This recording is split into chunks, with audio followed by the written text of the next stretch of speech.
Certo. Deixa eu ver onde foi que eu parei aqui.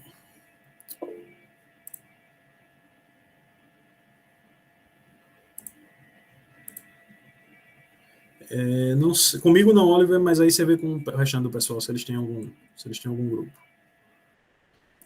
Certo, pessoal, vamos dar continuidade então aqui.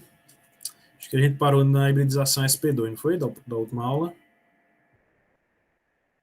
A gente já viu, acho que nos exercícios aqui, a gente já teve uma noção boa, mas dá para a gente especificar um pouquinho mais, né? Então, a gente viu até agora compostos saturados, com hibridização, carbono hibridizado sp3, então tem um contribuinte, uma parte de orbital S, 3 partes de orbital P. No caso das ligações duplas, a gente vai ter hibridização sp2. Então eu tenho orbitais degenerados, né, orbitais de mesma energia, com caráter 33% S e 66% P, mais ou menos, e um orbital P puro. Então, as ligações sigma, quando o carbono tem hibridização sp2, elas se processam entre orbitais sp2.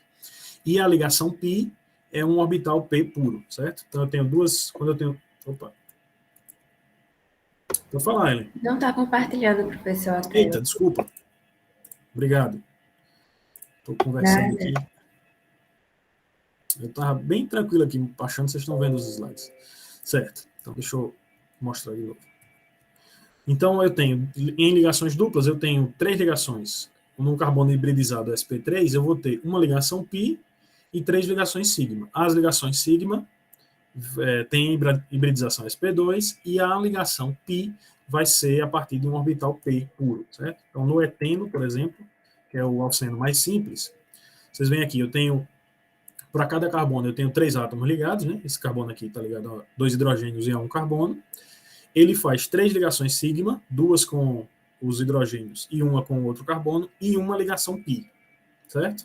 As ligações sigma é que tem a hibridização sp2, elas têm mesma energia, enfim, como a gente tinha visto antes. Então, diferente da hibridização que a gente viu anteriormente, agora eu tenho a promoção de elétrons e a hibridização usando um orbital S e 2 orbitais P.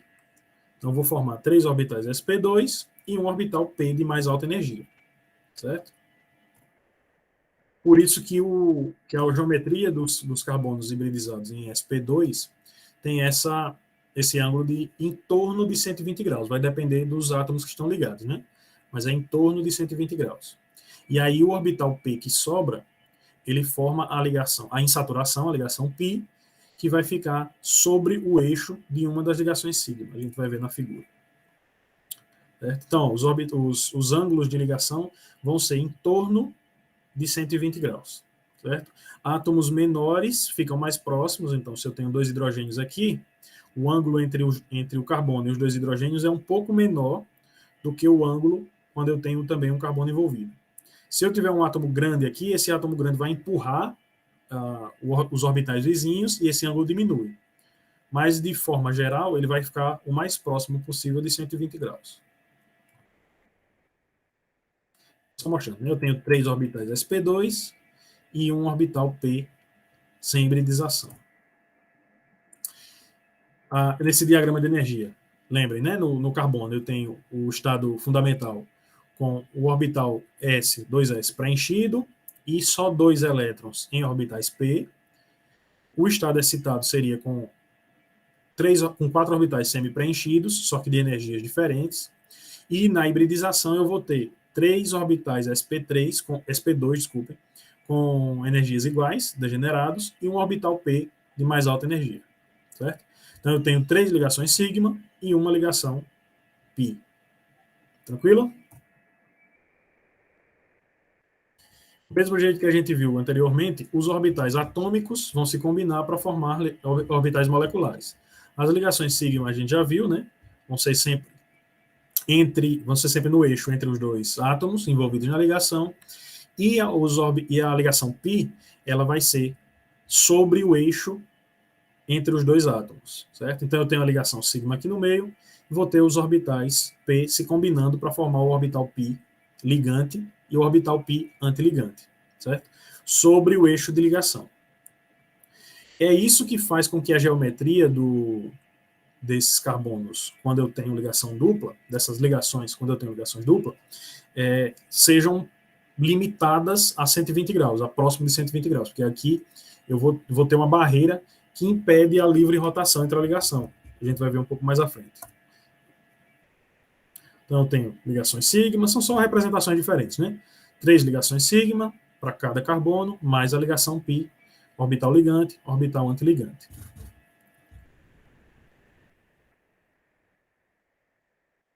De novo, né? Eu vou ter orbitais moleculares ligantes, orbitais moleculares antiligantes.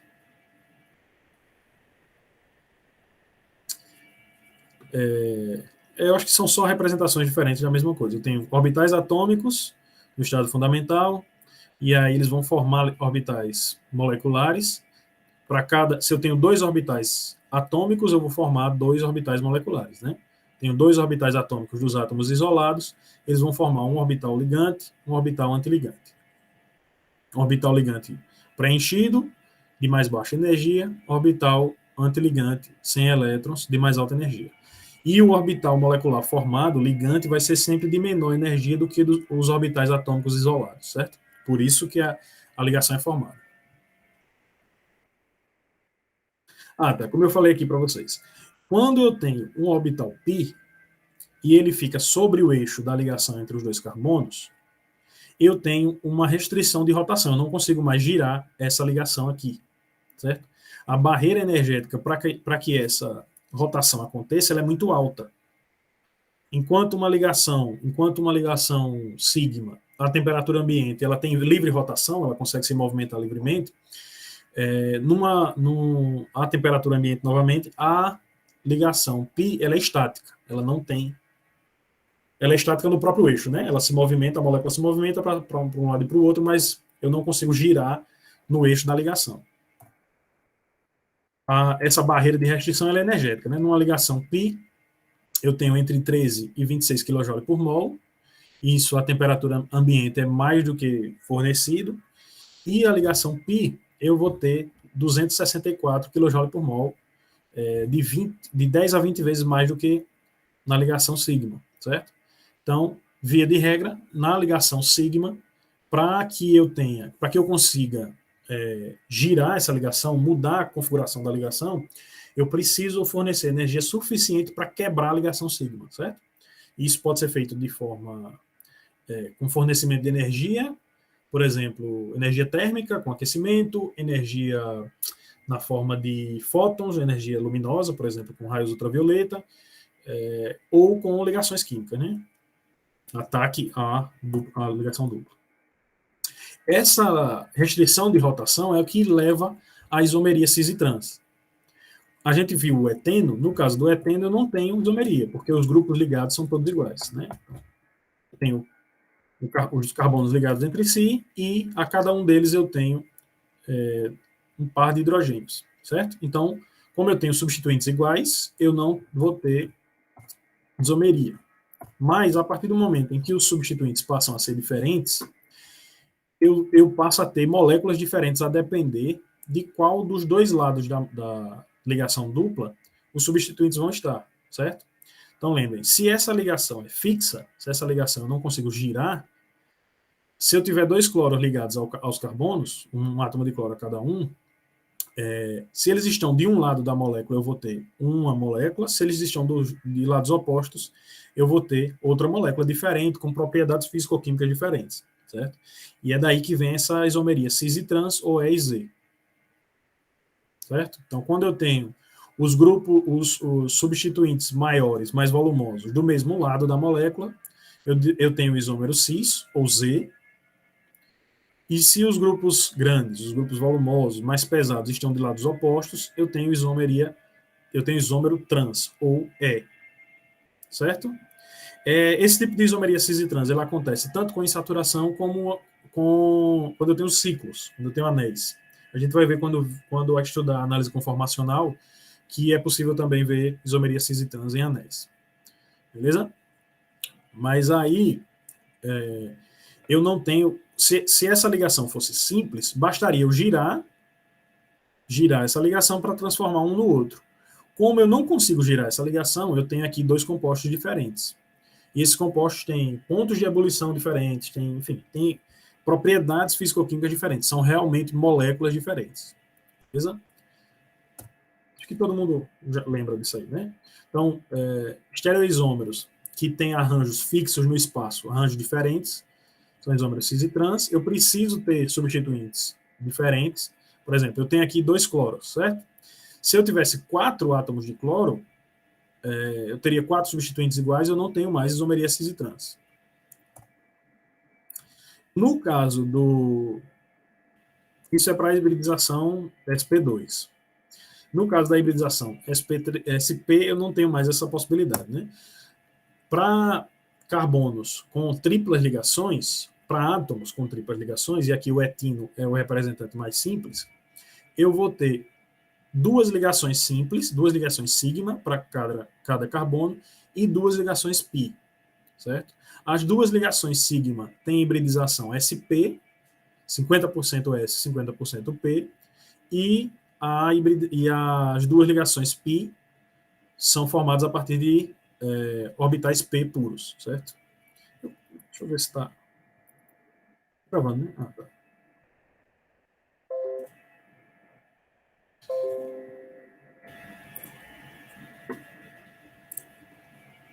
Todo mundo acompanhando até aqui, né?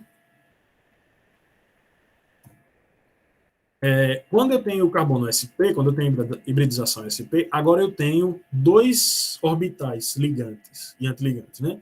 Pi nos eixos dessa minha ligação sigma, né? Então, eu tenho um acima e um ortogonal a ele. Isso faz com que eu tenha ainda mais restrição e para que eu tenha o máximo de afastamento entre os orbitais, eu tenho um ângulo de ligação de 180 graus. Certo? Então, para orbitais sp, eu vou ter 2 orbitais hibridizados, 50% S, 50% P, mais 2 orbitais P puros. Certo? Então, as ligações simples são formadas por carbonos hibridizados sp, e os orbitais que sobram, sem hibridização, formam as 2 ligações pi. Certo? Aí o mesmo esquema no diagrama de energia. Tem o estado fundamental, o estado excitado, e o estado hibridizado tem 2 orbitais degenerados sp, semi-preenchidos, 2 orbitais degenerados p, semi-preenchidos também. Certo? Isso também interfere na reatividade, não sei se a gente vai ver nessa disciplina, talvez só na Orgânica 2, mas interfere também na reatividade dos alcinos, esse tipo de hibridização. Então, eu vou ter 2 orbitais sp, com hibridização sp, e 2 orbitais p. E aí, os 2 orbitais eles vão ser ortogonais entre si. Eu tenho as 2 ligações sigma, num eixo só, certo? Esse carbono faz uma ligação química sigma com outro carbono e uma com o hidrogênio. Então, esse eixo de ligação aqui é o que forma o ângulo de 180 graus, e eu vou ter as 2 ligações π ortogonais entre si. Uma nesse eixo, outra nesse eixo. E aí o ângulo de ligação fica esse fixo de 180 graus. Certo? É o máximo de afastamento, o mínimo de energia para esses orbitais. No caso de ligações tripla, eu não tenho mais, como esses átomos aqui substituintes, eles estão distantes entre si, eu não tenho tanta interação espacial, eu não tenho mais, por exemplo, se eu tiver um átomo grande, ele não vai empurrar os outros orbitais, o ângulo de ligação ele vai ser sempre próximo a 180 graus. O que pode mudar um pouco esse ângulo de ligação é quando eu tenho uma ligação tripla em um anel. Aí a tensão anelar pode mudar um pouco o ângulo, mas em cadeia aberta sempre vai ser próximo desse ângulo de 180 graus. Aqui só recapitulando. Para triplas ligações eu tenho um ângulo de 180 graus. Para ligações duplas eu tenho um ângulo próximo de 120 graus. Para ligações simples, só ligações simples, eu tenho um ângulo próximo de 109 graus e meio, certo? Isso aqui é o que determina a geometria, esses ângulos é o que determinam a geometria da molécula, certo? Outra coisa que a gente tem que observar, quando eu aumento o caráter S, por exemplo, aqui eu tenho SP3, então é 25% S. Aqui eu tenho SP2, é 33% S. Aqui eu tenho SP, eu tenho 50% de caráter S. Quando eu aumento o caráter S da hibridização, eu diminuo a distância entre os núcleos, eu diminuo o comprimento de ligação. Então, ó, esses dois carbonos SP3 têm uma distância, tem um comprimento de ligação de 1,54 angstrom, a ligação dupla é menor, 1,34, e a ligação tripla é menor ainda, 1,2. Beleza? Então, a hibridização ela vai influenciar no ângulo de ligação, no comprimento da ligação, na força dessa ligação e na reatividade de cada uma dessas classes de compostos. Dúvidas até aqui? Não. Beleza. Certo, então a gente já falou um pouquinho sobre isso, mas dessa tendência ao mínimo de energia, à estrutura mais estável, que a geometria das moléculas é formada, é a partir dessa tendência, certo? E esse modelo, ele é chamado de teoria de repulsão dos pares de elétrons de valência. Tem escrito aqui. Teoria da repulsão dos pares de elétrons de valência, certo? Então, para determinar a geometria de uma molécula, a gente considera que quanto mais afastados estiverem os pares de elétrons vizinhos, já que eles têm cargas iguais, quanto mais afastados eles estiverem, mais estável vai ser a molécula, certo? E assim a geometria molecular é determinada a partir dela. Então, por exemplo, quando eu tenho moléculas ou íons, onde o átomo central faz duas ou mais ligações, eu vou formar ângulos entre essas ligações. Quando eu determino os ângulos de ligações, eu tenho que considerar todos os elétrons de valência. Então, se o átomo central, por exemplo, faz duas ligações e tem dois pares de elétrons livres, eu tenho que considerar 4 pares de elétrons, os ligantes e os não ligantes, certo? Porque esses pares de elétrons eles se repelem. Se eu considerar só 2, eu vou ter uma noção errada sobre a geometria da molécula. E esses pares de elétrons que se repelem, quando eles estão em orbitais não ligantes, eles têm maior repulsão do que orbitais ligantes, certo? Porque eles vão estar mais próximos entre si e mais juntos do núcleo. E aí a geometria é dada pela repulsão entre esses elétrons, considerando as posições que os átomos são ligados. Então vamos olhar aqui, por exemplo. O carbono, que é o átomo central no metano, ele tem 4 ligações, certo? Ele não tem nenhum par de elétrons não ligante, todos os elétrons do carbono, da camada de valência do carbono, fazem parte de ligações, e aí ele vai se orientar, os átomos ligados a esse átomo central, eles vão se orientar de forma a obter o máximo de distância entre si. Lembrem-se que os pares de elétrons, eles se repelem entre si. Então, quanto mais distantes estiverem esses átomos, mais estável vai ser a molécula. Então, o ângulo tetraédrico, a geometria tetraédrica, ela coloca o carbono no centro, com os hidrogênios aqui ligados, tendo o máximo de afastamento entre si, certo? Com 4 ângulos iguais de 109,5 graus. De novo, se eu tiver um átomo grande aqui, esse átomo, em alguma dessas posições, o átomo grande acaba empurrando os demais e esse ângulo muda um pouco. Mas vai ser sempre próximo de 109 graus, 109,5 graus. Quando eu tenho, no caso da amônia, por exemplo, vou botar em H3. No caso da amônia, onde eu tenho 3 átomos de hidrogênio ligados ao nitrogênio e tem um par de elétrons livre, a minha geometria ela vai ser dada agora como piramidal. Eu tenho 107 graus entre os hidrogênios ligados ao nitrogênio e o par de elétrons livre repelindo os demais, certo? Então vejam que quando eu desenho a molécula sem contar o par de elétrons,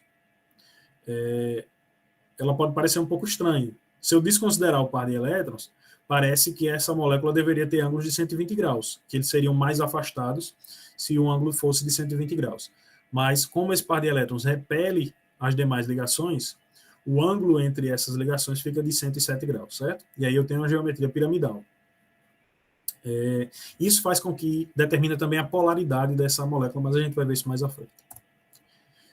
No caso da água, se eu desconsiderasse os pares de elétrons não ligantes, eu poderia imaginar que o ângulo de ligação dos hidrogênios da molécula de água seria de 180 graus, certo? Se eu considerasse só o afastamento entre os hidrogênios, eu acharia que esse ângulo é bem maior. Mas, de novo, os pares de elétrons livres, eles se repelem entre si, a repulsão deles faz com que esse ângulo diminua, certo? Então, vocês veem que quando eu não tenho nenhum par de elétrons livre, o ângulo é 109,5. Se eu tiver um par de elétrons, esse ângulo diminui. Se eu tiver dois pares de elétrons, esse ângulo diminui mais ainda. Beleza? A gente viu 3 átomos ligados com geometria piramidal, certo? Porque eu tenho esse par de elétrons livres aqui empurrando os demais. Quando eu não tenho esse par de elétrons, como é o caso do boro, BF3, por que eu não coloquei isso aqui? Como é o caso do boro, ou como é o caso, por exemplo, de um carbono hibridizado sp2, o ângulo de ligação com o maior afastamento entre os pares de elétrons das ligações e os dos átomos ligados é o de 120 graus. Então eu tenho uma geometria trigonal plana, certo? O boro é da família 3A, ele não tem mais nenhum par de elétrons para compartilhar, então eu vou ficar com o máximo de afastamento entre essas ligações com um ângulo de 120 graus. Beleza até aqui?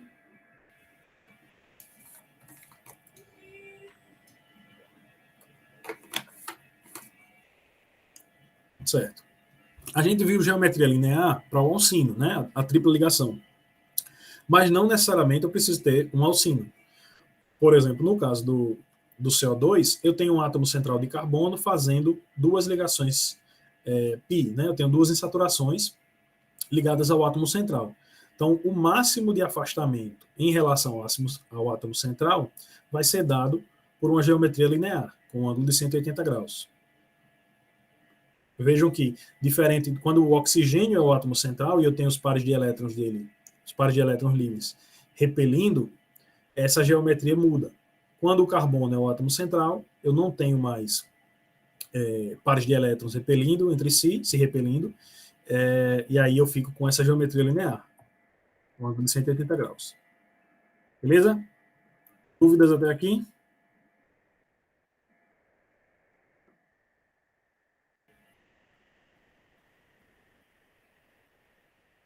Professor, esse site aí foi o que o professor de inorgânica no semestre passado passou para ver essas moléculas, esses ângulos. Mostra tudo. Dá para ver em 3 dimensões, essas coisas. Ah, massa. Eu vou deixar aberto aqui, depois eu dou uma olhadinha. Ótimo, depois eu dou uma olhada. Certo. Se vocês não têm dúvida, dá para a gente, como tem tempo ainda, continuar um pouquinho falando dos grupos funcionais.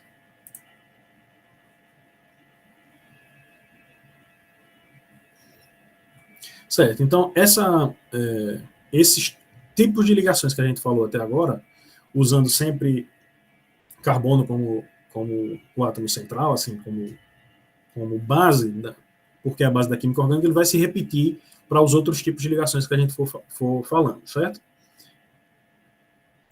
Então, deixa eu... Dando continuidade, a gente falou até agora de forma mais extensa sobre hidrocarbonetos, falou um pouquinho sobre álcools, compostos carbonílicos, falou um pouquinho do nitrogênio, mas agora a gente começa realmente a estudar as principais famílias dos compostos orgânicos. Certo? eu estou falando das principais famílias porque existem uma infinidade de grupos funcionais presentes na natureza e, à medida que o tempo vai passando, novos compostos, novas estruturas são descobertas, certo? Então, vão ver que, a partir desses grupos funcionais que a gente estuda aqui na orgânica básica, os grupos maiores vão sendo formados. Então, a gente vai trabalhar com os principais grupos funcionais, certo? A gente vai falar de hidrocarbonetos, aletos, álcools e fenóis, éteres, aminas, compostos carbonílicos, aí são vários, compostos contendo nitrogênio, o que mais? E eu acho que talvez compostos contendo enxofre e fósforo, a gente vai dar uma pincelada, né? Bom, primeiro, o que são grupos funcionais?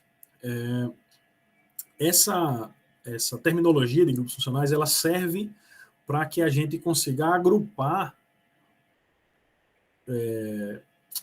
estruturas que têm as mesmas características, as mesmas funções, em grupos específicos, para que a gente possa estudar suas propriedades, certo?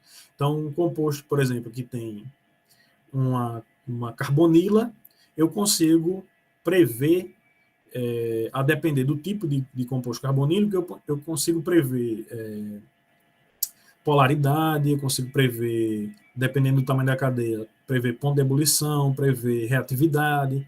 Então, arranjar esses átomos em grupos facilita para o nosso estudo, certo? E grupos funcionais são arranjos específicos de átomos que se ligam entre si.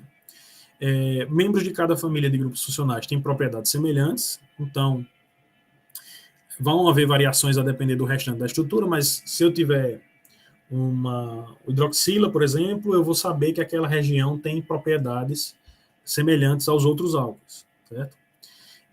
E os grupos funcionais também permitem determinar a relação entre forças intra- e intermoleculares. Isso vai facilitar o trabalho com esses grupos depois, certo? Solubilidade, enfim. Quando a gente vai tratar de grupos funcionais, a gente começa dos mais simples e vai adicionando os mais compostos, certo? Os mais complexos.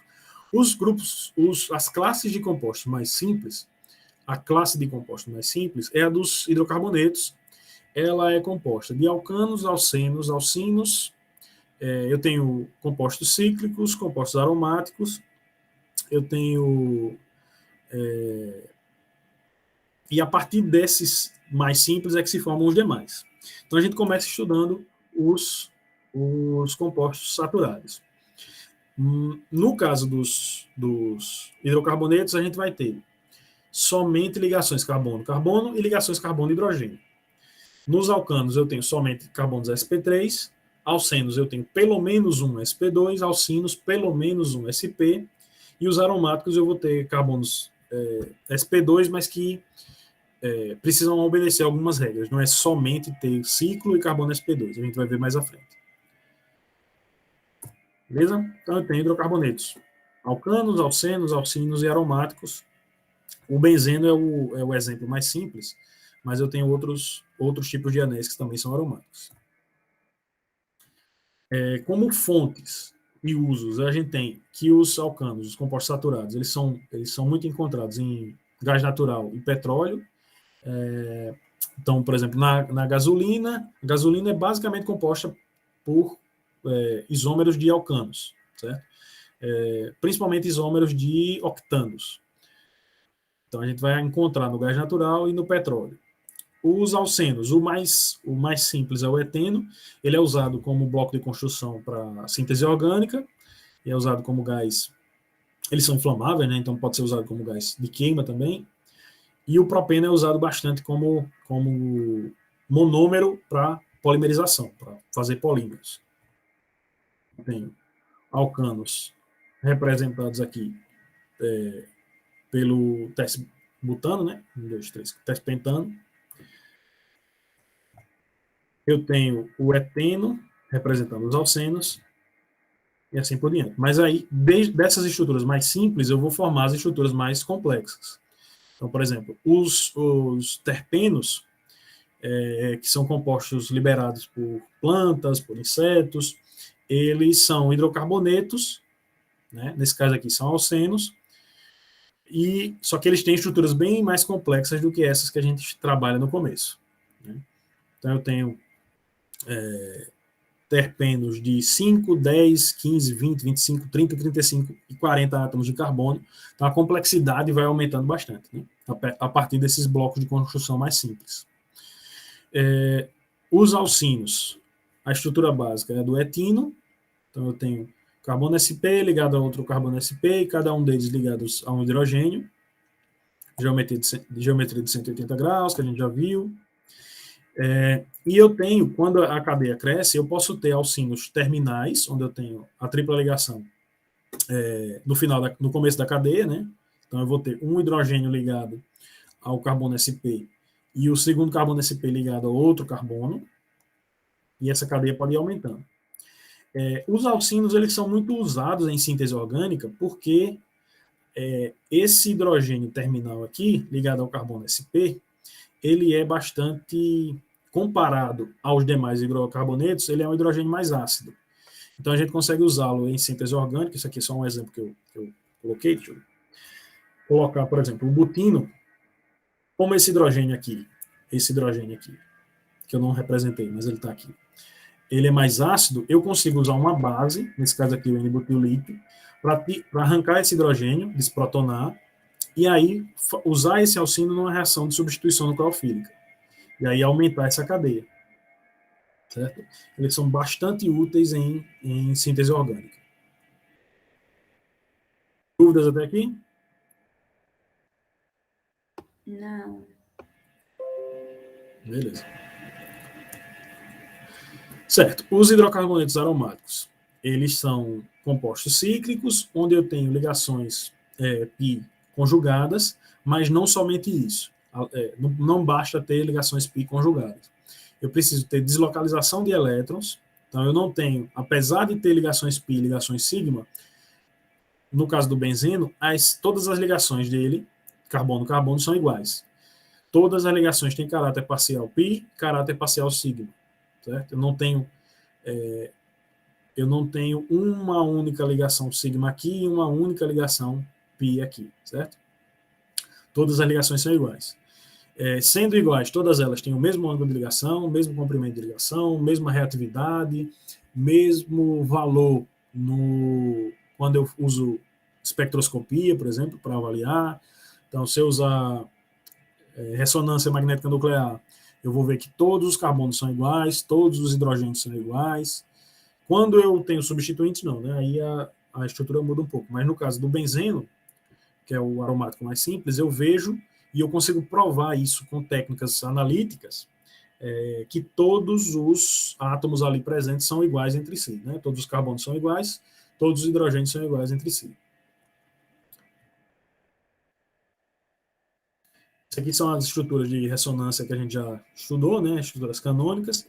Então, são contribuintes que a gente usa, são representações que a gente usa no papel para estudar o benzeno, mas o híbrido de ressonância é a estrutura que a gente encontra na realidade. Se essas estruturas aqui, se cada uma delas fosse encontrada isoladamente, a gente ia ter ligações sigma com comprimentos maiores, ligações pi com comprimentos menores, por exemplo. E a gente sabe experimentalmente que não, que todos os comprimentos, todas as ligações têm o mesmo comprimento. Tem o mesmo comprimento, mesmo ângulo, né? Comprimento da ligação carbono-hidrogênio de 1,09 angstrom, da ligação carbono-carbono 1,39 angstrom, os ângulos de 120 graus. Então eu tenho todas as ligações carbono-carbono iguais entre si. Dúvidas?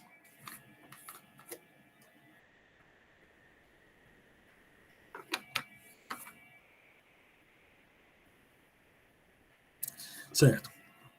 Então a gente vai começar a estudar os grupos funcionais. No caso dos hidrocarbonetos, eu só tenho carbono e hidrogênio, então eu tenho moléculas predominantemente apolares. Certo? A polaridade das moléculas, como vocês devem lembrar, ela é determinada pela diferença de eletronegatividade dos átomos que compõem as ligações. Então, Se eu tenho um átomo muito eletronegativo, como o flúor, ligado a um átomo com baixa eletronegatividade, como o hidrogênio, eu vou ter uma ligação muito polar, certo? Então, eu tenho um máximo de eletronegatividade no flúor, e aí uma eletronegatividade mais baixa no hidrogênio. Quando eu tenho metais com eletronegatividade ainda mais baixa que a do hidrogênio, aí eu vou ter ligações iônicas, certo? Mas pensando em ligações covalentes, quando eu tenho um átomo mais eletronegativo que o outro, ele puxa para si a nuvem eletrônica, ele aumenta a densidade eletrônica do átomo mais eletronegativo, diminui a densidade eletrônica do mais eletronegativo e diminui a do menos eletronegativo. E aí a ligação se torna polar, certo? Então, por exemplo, a molécula de água é polar porque o oxigênio é mais eletronegativo do que o hidrogênio, e aí a nuvem eletrônica fica mais concentrada no oxigênio. No caso dos hidrocarbonetos, eu tenho somente ligações carbono-carbono e carbono-hidrogênio. Então, as ligações entre carbonos são iguais, são átomos iguais, então não tem diferença de eletronegatividade. E a diferença entre carbono e hidrogênio, apesar de existir, ela é baixa, certo? Então, hidrocarbonetos tendem a ser apolares. Essas ligações polares, né? A polaridade das ligações ela é dada em termos de carga parcial. A carga parcial vai ditar que eu tenho um átomo que tem maior densidade eletrônica e outro que tem menor densidade eletrônica. Isso também determina o momento de dipolo e pode ser traduzido naqueles mapas de potencial eletrostático. Então, por exemplo, se eu tiver o ácido clorídrico, tenho a molécula de ácido clorídrico, a carga parcial do cloro é negativa, a carga parcial do hidrogênio é positiva, o cloro é bem mais eletronegativo que o hidrogênio. Isso gera essas cargas parciais e gera um momento de dipolo em direção ao cloro, gera um momento de dipolo em direção ao cloro e gera, no mapa eletrostático, a cor vermelha que a gente vê aqui em direção ao átomo de cloro e a cor azul em direção ao hidrogênio. Então, quando vocês virem nos livros esses mapas coloridos, quanto mais vermelho, maior a densidade eletrônica, maior a concentração de carga nessa região, e quanto mais azul, menor a concentração de carga nessa região. Quando eu quero representar a polaridade das moléculas, eu posso fazer isso com momento de dipolo ou constante dielétrica, normalmente. A gente vai trabalhar mais momento de dipolo. Então, se eu tenho átomos iguais, compondo uma ligação diatômica, uma molécula diatômica, eu vou ter momento de dipolo zero, certo? Eletronegatividades iguais, os dois puxam com a mesma força a nuvem eletrônica para si, e o momento de dipolo, a resultante desse vetor, é zero, certo? Então, isso serve para H2, Cl2, O2 e assim por diante. Quando eu tenho moléculas diatômicas com átomos e de diferentes eletronegatividades, aí eu vou ter um momento de dipolo que vai ser em direção ao átomo mais eletronegativo. Então, o momento de dipolo do HF, do ácido fluorídrico, é o mais alto, 1,83. À medida que a gente desce na tabela periódica, na família dos halogênios, eu vejo que a eletronegatividade do halogênio diminui e, por conseguinte, o momento de dipolo também diminui, certo? A polaridade da molécula diminui. Beleza? Moléculas diatômicas com átomos iguais, momento de dipolo zero. Moléculas diatômicas com átomos diferentes, quanto maior a diferença de eletronegatividade, maior o momento de dipolo. Eu posso ter também moléculas em que a eletronegatividade entre os átomos é diferente, mas eles se organizam no espaço de uma forma que a resultante desse somatório de forças também é zero. Então, por exemplo, no BF3, eu tenho o boro como o átomo central, e o flúor, e os três átomos de flúor ligados entre si, entre eles e o boro central, formando um ângulo de 120 graus. Como o flúor é mais eletronegativo, ele puxa para si o vetor daquela ligação, vai em direção ao flúor, só que eu tenho três ligados ao átomo central, no ângulo de 120 graus, a resultante, a soma desses vetores é zero. É o mesmo que acontece com o CO2.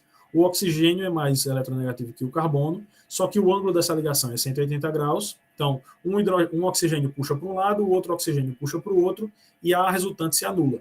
Né? Forças iguais em lados opostos, o momento dipolo resultante se anula, e apesar de ter diferenças de eletronegatividade em cada uma das ligações, a molécula final é apolar.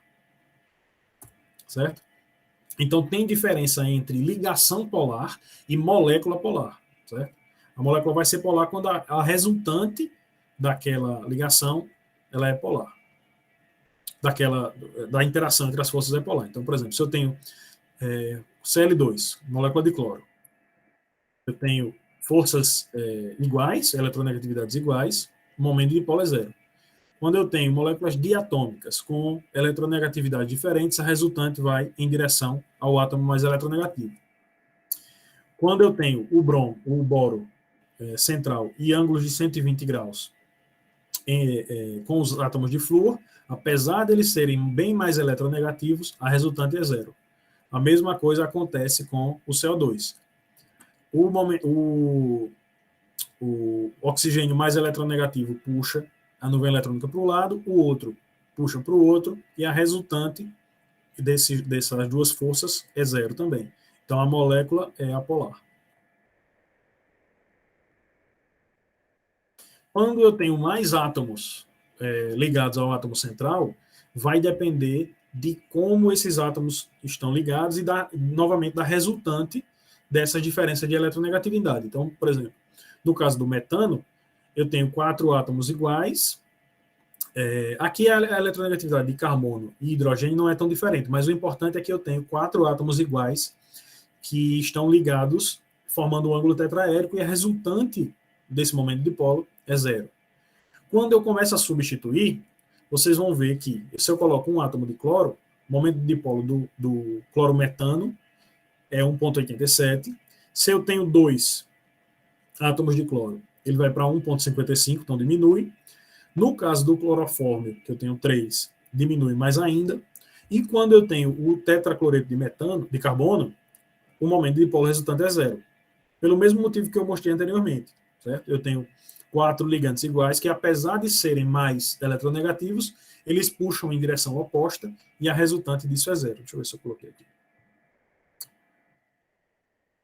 A resultante disso é zero. Deixa eu ver se eu coloquei. Pronto. O metano, quando eu adiciono um átomo de cloro, esse átomo de cloro puxa a nuvem eletrônica para si e eu tenho um momento de dipolo mais alto.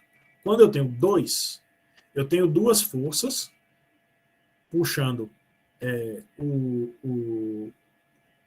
a nuvem eletrônica para si, só que agora elas já começam a competir, então eu já tenho uma polaridade menor.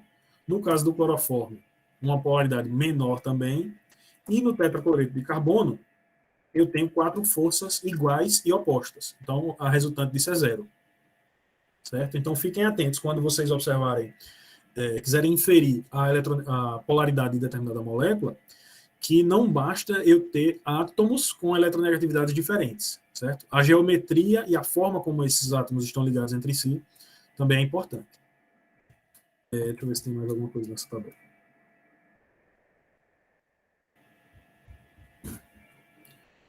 Não, só para chamar a atenção aqui. Por exemplo, o BF3 tem momento de dipolo zero, certo? O NF3 já tem momento de dipolo diferente de zero, apesar dele ser de baixa polaridade, mas aqui eu tenho um par de elétrons livres do nitrogênio. Como eu tenho um par de elétrons livres do nitrogênio, o ângulo de ligação não é mais 120. Então, essa força que o flúor exerce puxando a nuvem eletrônica para si, não mais se anula. Então, eu tenho um momento de dipolo que é diferente de zero. No caso da molécula de água também, né? O ângulo de ligação, como as forças opostas não se anulam, eu tenho uma molécula polar.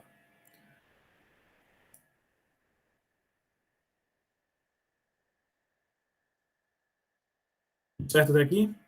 Professor, Pode falar. Então, se o átomo central estiver ligado a vários átomos iguais, sem nenhum diferente, e o átomo central não tiver nenhuma par de elétrons livres, vai sempre ser igual a zero, um antidipolo. Depende do... se for, por exemplo, se eu tiver... Deixa eu pensar aqui se tem alguma exceção, viu? Uma soma de vetores. Né? Somar os vetores e a resultante der zero, aí o momento dipolo. A polaridade vai ser apolar, né? Quando a soma de vetores, independente de cada uma das ligações individuais ser polar ou não, quando a soma dos vetores for zero, a molécula vai ser apolar. A polaridade vem de polo, realmente, vem do polo. Então, se eu tenho um polo positivo e um polo negativo, a molécula é polar. Se o momento de polo é zero, eu não tenho polos distintos. A molécula é toda igual, então ela é apolar. Eu estou tentando lembrar se tem alguma exceção a essa regra, mas eu acho que não. Se eu tiver um átomo central que não tem nenhum par de elétrons sobrando, nenhum par de elétrons livre, e ele é ligado a substituintes iguais, a molécula vai ser apolar. Ok. Eu vou continuar pensando aqui para ver se eu acho alguma exceção, mas acredito que não. Porque, por exemplo, se eu tiver da família 3A e 4A, que é o que a gente consegue pensar melhor assim, né? Porque o carbono, silício e tal, vão fazer 4 ligações e se forem 4 átomos iguais, ou 4 grupos iguais, essa molécula tende a ser apolar. Boro, alumínio, se eu tiver átomos iguais ligados a ele, eu também vou ter aumento de polo zero. Se eu lembrar de alguma exceção, eu falo, mas eu acredito que não tem, não. Ok. O Alisson perguntou aqui sobre o CH2F2. Ele não é igual ao diclorometano, o difluormetano, ele não é igual ao diclorometano, porque o flúor é mais eletronegativo. Então, o difluormetano é mais polar do que o diclorometano, certo? Só que se eu considerar na série dos fluoretos, o CH3F é mais polar do que o CH2F2, que é mais polar do que o CHF3, e o CF4 teria momento de polo zero, seria apolar. Beleza, Watson?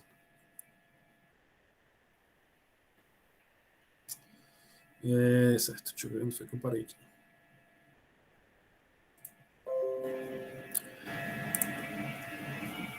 Deixa eu ver. Dá pra gente continuar mais um pouquinho, né? Certo, então, quando eu introduzo insaturações, aí eu vou considerar, além dos grupos ligados, eu vou considerar o caráter S. Quanto maior o caráter S de um carbono, maior é a eletronegatividade desse carbono, certo? Vocês lembram que o orbital S, ele é mais interno, né? E ele é mais próximo ao núcleo. Então ele atrai mais. Quanto maior o caráter S, mais eu consigo atrair os elétrons em direção ao carbono. Então o carbono sp3, ele é menos eletronegativo que o sp2, que é menos eletronegativo que o sp, certo? Então quando eu introduzo, por exemplo, a insaturação no alceno, eu já começo a considerar o caráter S. A configuração também é importante, certo? A configuração em que os grupos estão ligados àqueles carbonos sp2 também é importante. Então, se a gente considerar, por exemplo, o dicloroetano, o 1,2-dicloroetano, né? No caso do etano, não, desculpa, eteno, 1,2-dicloroeteno. Eu tenho, por exemplo, o 1,2-dicloroeteno com configuração cis ou trans. Com a configuração, vocês veem que as propriedades fisicoquímicas deles são diferentes. Então, o ponto de fusão do cis é bem mais baixo do que o do trans. O ponto de ebulição é mais alto do que o do trans. E o momento de dipolo é diferente, certo? Então, o momento de dipolo do cis 1,2-dicloroeteno é maior do que o da água, por exemplo. Só o momento de dipolo, isoladamente, né? Enquanto que o momento de dipolo do trans é zero, ele é apolar. O mesmo acontece quando eu tenho bromo. Eu tenho propriedades fisicoquímicas diferentes, eu tenho momentos de dipolo diferentes. Por que isso acontece? Pelo mesmo motivo que a gente viu anteriormente. Se a soma dos vetores for zero, o momento de dipolo vai ser zero. Então, por exemplo, se eu tenho um alceno com a configuração cis, com os dois cloros do mesmo lado da molécula, a resultante da soma desses vetores vai ser em direção ao centro aqui. Tem os dois cloros aqui, a resultante desses vetores vai ser aqui para baixo. Então, eu tenho um momento de dipolo 1.9. Quando eu tenho eles em configuração trans, os vetores acabam sendo opostos.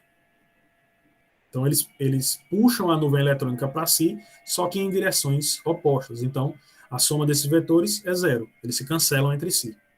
E aí a molécula do trans é apolar e a molécula do cis é polar. Beleza? Lembre-se, quando a gente determina a polaridade da molécula, a gente tem que pensar na resultante desses vetores, não somente nas ligações individualmente.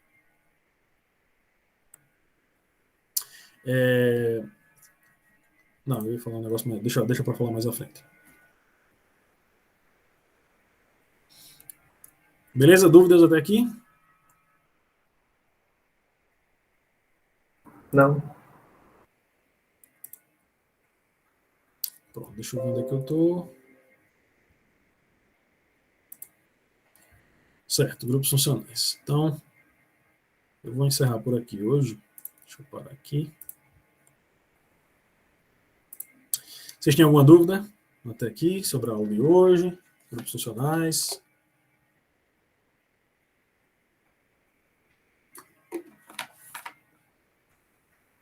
Ainda é...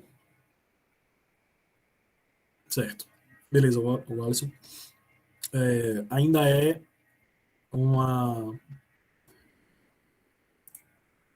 parte mais inicial, né?